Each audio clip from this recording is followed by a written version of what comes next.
estrenamos una minisección que va aparte del programa madre, por así decirlo, y que recibe el nombre de Un charco de ucronías, en la que se presentará una pregunta: ¿qué hubiera pasado si? Y en este caso, evidentemente no vamos a dar verdades absolutas, porque todo esto es historia virtual, cosas que no han pasado.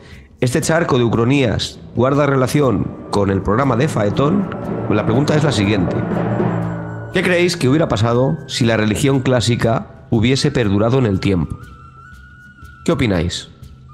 Buena pregunta. Yo creo que si pillamos de punto de partida, vale, pillamos punto de partida la religión clásica en sí, o pillamos punto de partida la evolución de la religión clásica.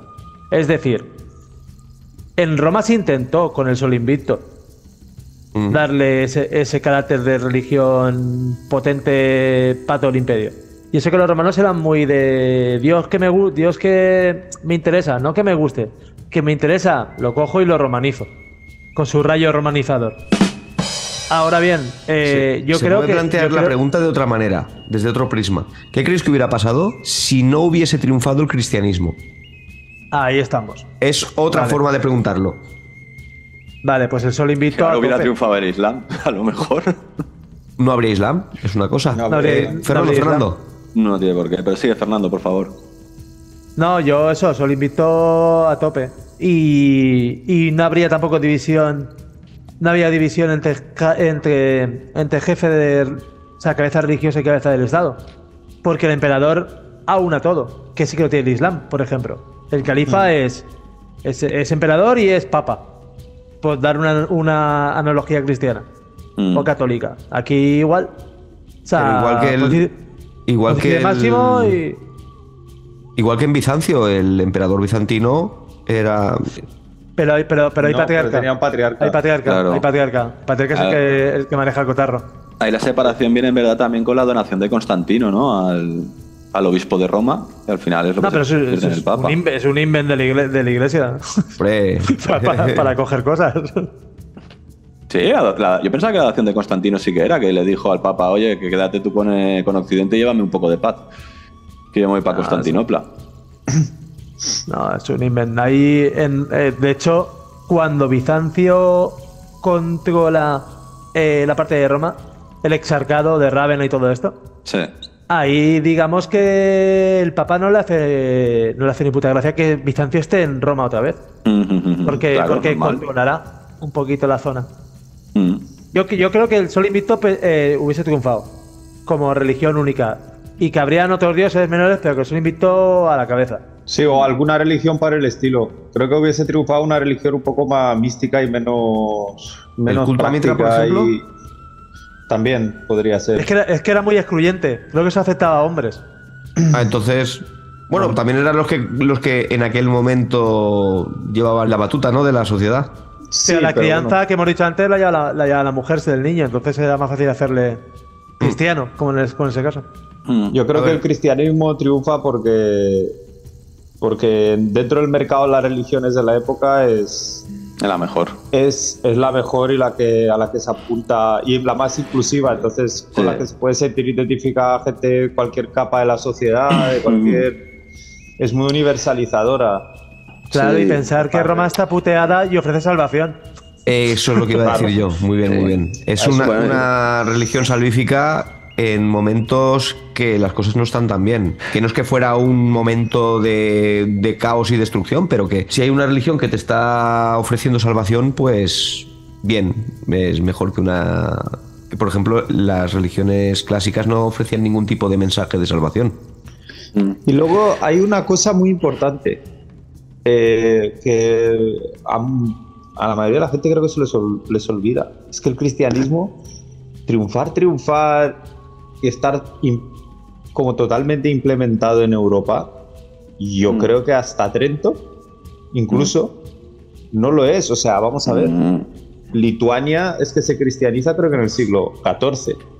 Hay zonas que se cristianizan alrededor del año 1000, o sea, me refiero ya entrando, con lo cual, y luego hay una mezcla entre la religiosidad local con el cristianismo, hay un sincretismo brutal, pero de la gente probablemente sigue teniendo, a nivel de culto, aunque tengan un cura ahí donde van a misa o lo que sea, pero a nivel de culto, de sus tradiciones, de sus supersticiones, siguen siendo pagas. Cristianismo es un corte y pega de religión, es un corte y pega. Sí. Luego hay otra cosita, en Atenas, lo digo de memoria, ¿vale? Los templos paganos se cierran, por ejemplo, los de la Acrópolis me refiero, ¿vale? Se cierran en torno al siglo V, finales del siglo V. En el siglo V a principios todavía había más paganos en Atenas que cristianos. Claro. ¿Vale? Normal. Y no es hasta... hablo de memoria, hasta principios del siglo VI o muy finales del siglo V cuando ya hay más cristianos que paganos en Atenas. Y eso, estamos hablando de la zona meridional, la zona mediterránea de Europa. Entonces, evidentemente, al norte tarda bastante más.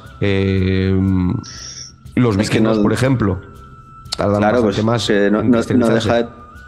No deja de tener sentido, entre otras cosas, porque primero, tú mismo dices el caso de los vikingos, o con lo que decía Alexandru de Lituania y tal, estamos hablando de zonas de poca o ninguna influencia romana, eso para empezar. O sea, el cristianismo se convierte en religión oficial del Imperio Romano y nosotros como costumbre histórica, como tradición histórica, estamos unidos a Europa, digamos, desde Roma. O sea, nosotros nos podemos considerar europeos, por así decirlo. Nuestra historia de Europa empieza con la historia del Imperio Romano.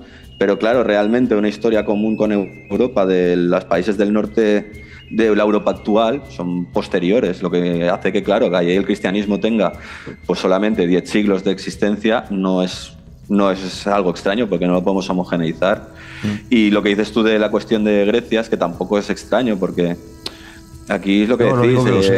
Pero ¿qué quiero decir? El cristianismo obviamente construye mucho sobre otras cosas, ¿no? Claro. Tenemos las necesidades, por ejemplo, los patrones, los santos. Al fin y al cabo sí tenemos una religión monoteísta, pero que tenemos mogollón de gente que importa.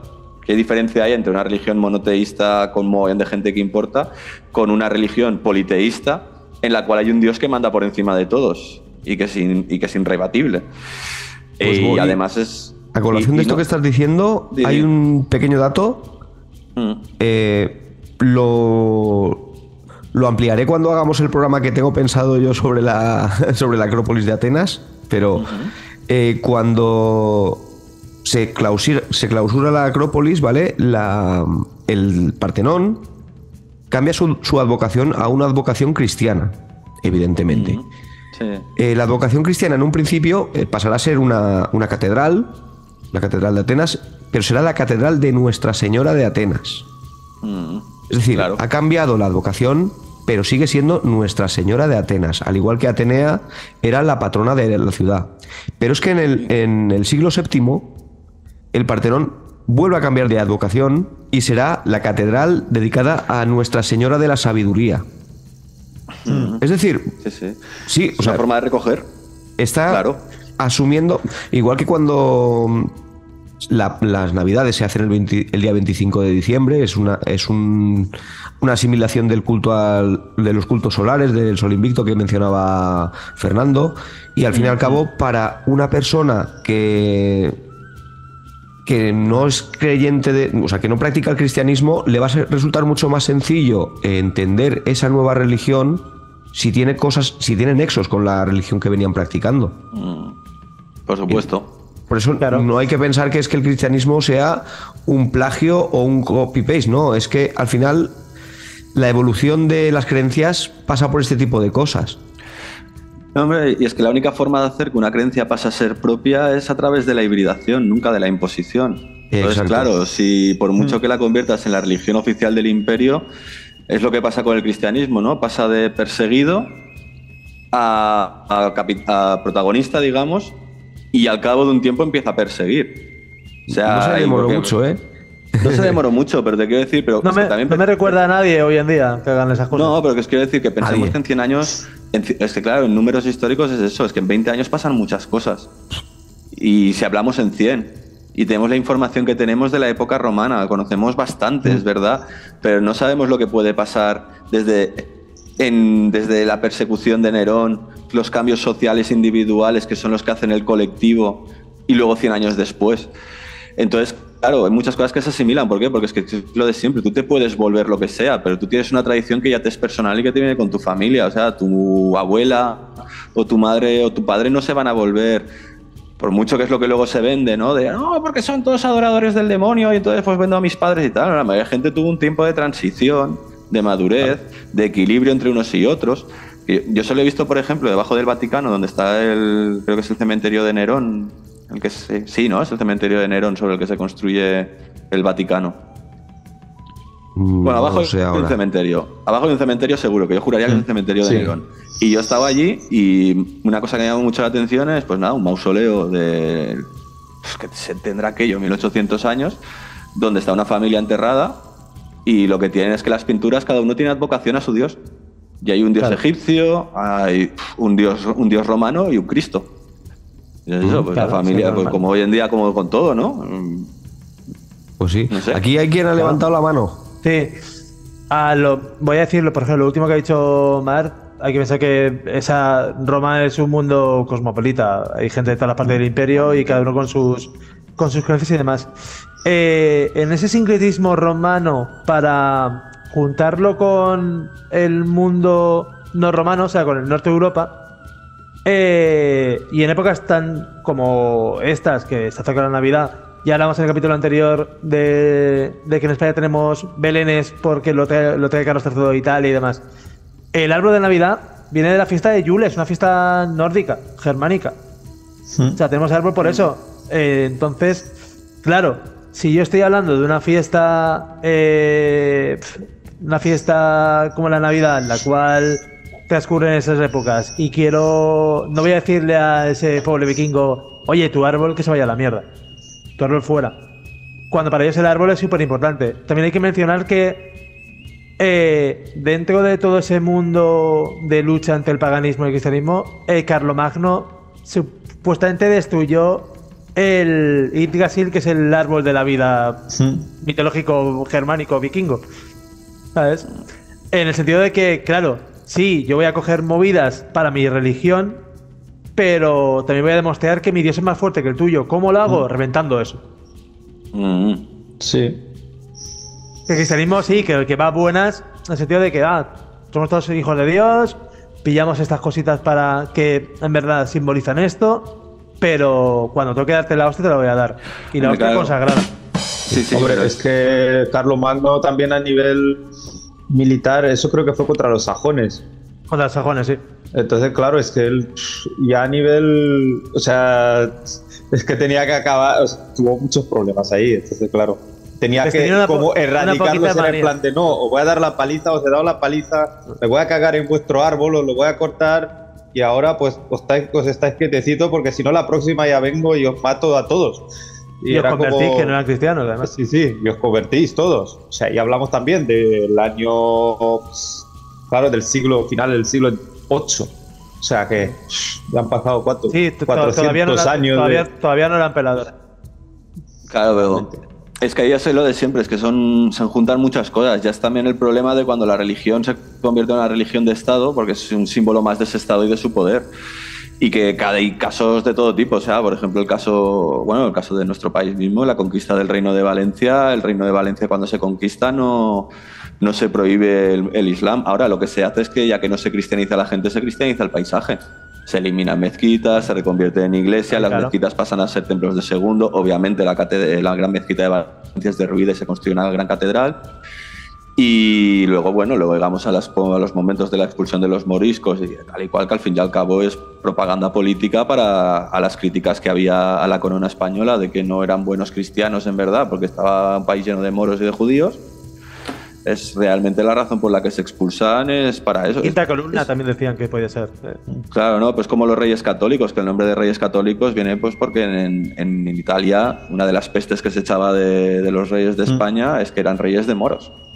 Y entonces ellos mismos, el apelativo de católicos es una forma de remarcar, más que decir que somos católicos, es decir, no somos musulmanes. Ojo, y en Francia es rey cristianísimo, el rey de Francia. Claro. Sí. Bueno, solo quería decir que se nos está yendo un poquito de las manos y nada, que como recapitulación, evidentemente hubieran continuado, como ha dicho Fernando, con una religión solar, como la del Sol Invicto, en la parte occidental, posiblemente la oriental, una más orientalizante, ¿no? Por supuesto, sin cristianismo no habría islam, no tendríamos los valores que tenemos ahora, por supuesto, porque los valores que transmite la religión clásica no son los mismos que transmite el cristianismo, pero también es verdad que es un tema muy complicado porque no podemos saber lo que hubiera pasado si no hubiera aparecido el cristianismo, y menos saberlo desde los valores cristianos que tenemos todos ahora, porque nuestra civilización es la que es. Entonces lo dejamos aquí. Y nada. Hasta la próxima. Hasta la próxima, chicos. Hasta luego. Adiós.